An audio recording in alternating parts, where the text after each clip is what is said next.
morning, everyone. Happy Tuesday. Today is May 10th, and you are listening to the 6th episode of The Beat.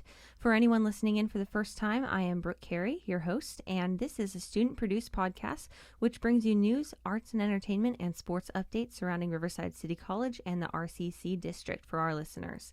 Just wanted to make an announcement. I'm sure you are all aware that summer session is quickly approaching. We have just 4 weeks left in the RCC school year, and the Beat will be taking a break over summer like the rest of our Viewpoint staff. We hope everyone has a great and safe summer, and we hope to hear from all of our listeners again in the fall. That being said, we have a little special session for our last podcast of the semester, so make sure you keep your ears peeled for that in about 2 weeks. Campus safety was one of the issues raised in the last RCC Board of Trustees meeting on May 3rd. RCCD Chancellor Michael Burke gave a statement regarding campus safety at the district's regular board meeting on that night. Burke announced that he had recently commissioned a task force on college safety in the RCC district. The Chancellor had shared a report by Homeland Security Administration on higher education infrastructure protection with Interim Chief of Police Colleen Walker, Director of Risk Management Mike Simmons, and Vice Chancellor Aaron Brown. Together, these individuals have identified 18 initiatives within the report that can protect the district's IT data systems as well as the district's physical assets against potential terrorist threats or system security threats. The group is currently in the process of implementing those initiatives. The task force will be led by RCC President Wold Ab Isak. His appointment is scheduled for the district's next committee meeting on June 14th. The Associated Students of Riverside City College are holding elections for the positions of Senator, President, and Vice President today and tomorrow from 8 till 2 p.m. and 4 to 6 p.m. in the Student Government Office located behind the Bradshaw Building. Pizza is provided for those who participate, so make sure you head over there to vote. You can find out about RCC candidates through WebAdvisor under the ASRCC Elections tab, and if you can't make it to the polls today, you can submit those votes online through WebAdvisor. ASRCC President incumbent Nigel Edom is running for re-election with Jacqueline Smith as his running mate for the position of ASRCC Vice President. Oscar Baltazar and Leonardo Santiago are candidates for ASRCC Senators. Over the last 6 months, an unknown suspect has spray-painted the letters EROS in bathrooms and elevators in the Technology Building B and Samuel C. Evans Sports Complex. As of April 3rd, the suspect has defaced walls in other areas such as the Quad, Math and Science Building, and the Bradshaw Building, according to Riverside Community College District Police Sergeant Robert Colaveno. RCCD police are asking students and faculty to help catch this suspect. Those who witness anyone defacing RCC property may call the RCC Police non-emergency line at 951-222-8172. On a more positive note, the Riverside City College Community Garden was recently awarded a $10,000 grant to provide food to college cafeteria. The garden was awarded the grant funds by Seeds of Change grant program and plans to meet health codes so that they can provide fresh, affordable, organic produce to the school's cafeteria. In addition, the garden will use the funds to provide free produce to students in need. Other uses for the grant funds include increasing water efficiency by finishing the installation of a high-quality drip irrigation system. Funds will also help supply a garden shed, replacement tools, a water meter, a produce scale, and field guides to collect and analyze data in school classes to help further outdoor education. On April 20th, in our crime log, there was an arrest for possession of stolen property. An adult male non-student was found wearing an RCC baseball uniform. The uniform was stolen from the Evans Sports Complex in the burglary case earlier that week. The adult male was arrested for possession of stolen property at 4:48 p.m. at the corner of 14th and Vine Street. However, RCCD police do not believe that the man was involved in the burglary case. On April 22nd, RCC linked its recent problem with the circulation of counterfeit bills to one suspect. The college bank reported the falsified bill at 1:50 p.m. on April 22nd, which was then taken by RCCD police to the Secret Services field office. The RCCD police believe that there may be ties between this bill and the counterfeit currency reported in March and April used to buy food from City Grill on campus. RCCD police have reported one suspect, but no arrest has been made as the investigation is ongoing. That's all for news. Thanks for listening, and we'll bring it back with A&E.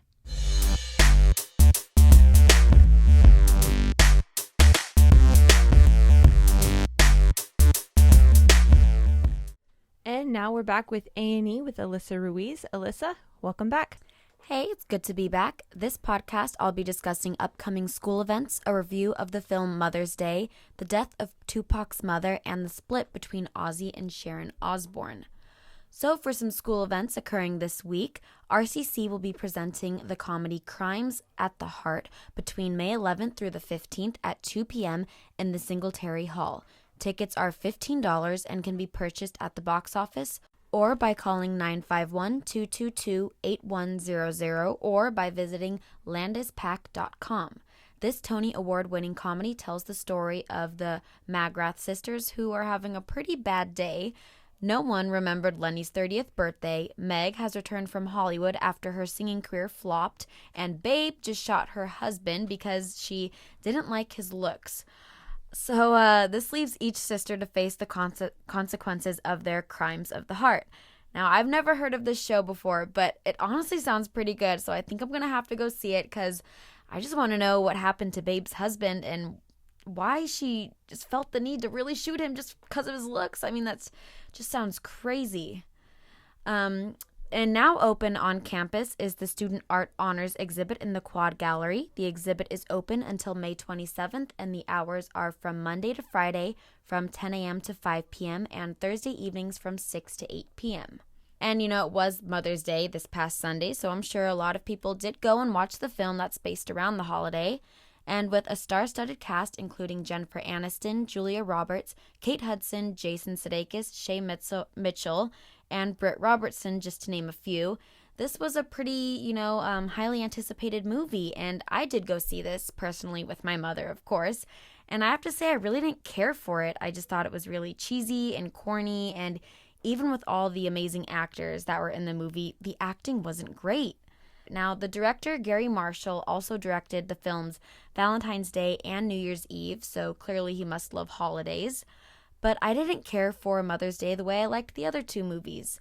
It was just so predictable, and I mean, I knew how the movie was going to end halfway through it. Just didn't care for it, but I hope everyone else that went and saw it, enjoyed it more than I did. Now on to some celebrity news. On May 2nd, mother of iconic rapper Tupac passed away. Afeni Shakir Davis was 69 years old. Deputies responded to a report of a cardiac arrest at her home in Salcedo, California. Celebrities including Jada Pinkett Smith, Jhené Aiko, and Tyrese Gibson took to social media to mourn her loss. So unfortunate. And now on to some more not-so-cheerful news. After 33 years of marriage, Ozzy and Sharon Osbourne have announced their split. The breakup was a mutual thing, and it was decided that Ozzy will move out of their house temporarily. One thing the couple does want the public to know is that they are not getting a divorce, just some separation. So hopefully some time apart will be good for the couple because 33 years of marriage is a very long time. So obviously it's not something they just want to quit right away or give up on. So best of luck to them, definitely. And that's it for A&E this week. Thank you. Thank you so much, Alyssa, for being with us, and we'll see you next podcast.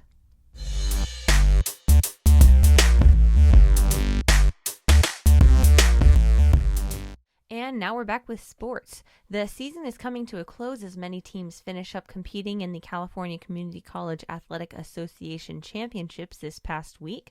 We'll start those updates with beach volleyball. A pair from the Riverside City College women's beach volleyball team had its season come to an end May 7th at the Community College Championships at Grossmont College after losing a round of 16 match. Despite winning a round of 32 match, the Tigers faced defeat in the round of 16. RCC's number one pair of freshmen, Marissa Villalpando and Sabrina Gonzaga, defeated the Bakersfield College duo of Alyssa Matthews and Sarah Auren, seeded number 13, 22-20, 21-18 in their opening round match May 7th, before losing in 3 sets to Brianna Sizemore and Caddy Francis, seeded number 4 from Miracosta College. The games were 21-10, 19-21, and 15-12. The Tigers finished their season 8-6 overall in dual matches and 2-5 in the Orange Empire Conference play. They tied for 5th place. For baseball, Brody Weiss and the Riverside City College baseball team upset the number 1 seeded Saddleback College Gauchos 14-4 in the best-of-3 series, which concluded May 7th after the Tigers dominated Game 3. After starting with a 5-run first inning and a pair of home runs by Weiss in the deciding Game 3, Saddleback got on the scoreboard with a run in the second inning. However, RCC stepped it up, getting 3 runs scored in the second and 1 in the third and fourth for the 10-1 lead, en route to the 14-4 series-clinching win. The Tigers started pitcher Sabino Ramirez, pitching 6 strong innings and allowing 3 runs, 1 earned, on 7 hits and 1 walk with 3 strikeouts to improve a 5-5. RCC relievers allowed only 2 hits and 1 run earned over the final 3 innings. And Tigers became the first number 18 seed to upset a number 1 seed in the California Community College Athletic Association Series game, according to the RCC Athletics website. The Tigers now advance to the best-of-3 Super Regional Series against the number 1 seeded Golden West College, scheduled to begin May 13th at 2 p.m. The RCC men's swimming and diving team won another relay event and finished 4th in the state on May 5th through 7th, the third and final day of competition at the CCCAA Championships. RCC finished 4th with 378 points, while Sierra College won their first state title, compiling 543.5 points. Followed by second place Golden West at 508 and third place Orange Coast at 382 points. Despite the 4th place finish, the Tigers won its second relay in state championship history in the 400-yard freestyle relay with a winning time of 3 minutes, 1 second, and 43 hundredths of a second. Sophomores Adrian Delofrey, Justin Rowan, Garrett Shimko, and freshman Maxime Bouvier were a part of the winning relay team. The Tigers chased the state meet record but fell short by 22 hundredths of a second, despite Bouvier's 43.79 anchor leg. Riverside grabbed the event gold while Sierra took the silver to ensure the state title at 3 minutes, 3 seconds, and 34 hundredths of a second, according to the RCC Athletics website. Well, that's all for sports. Thanks for joining us, and we'll bring you more finals and results from our last sports week next time.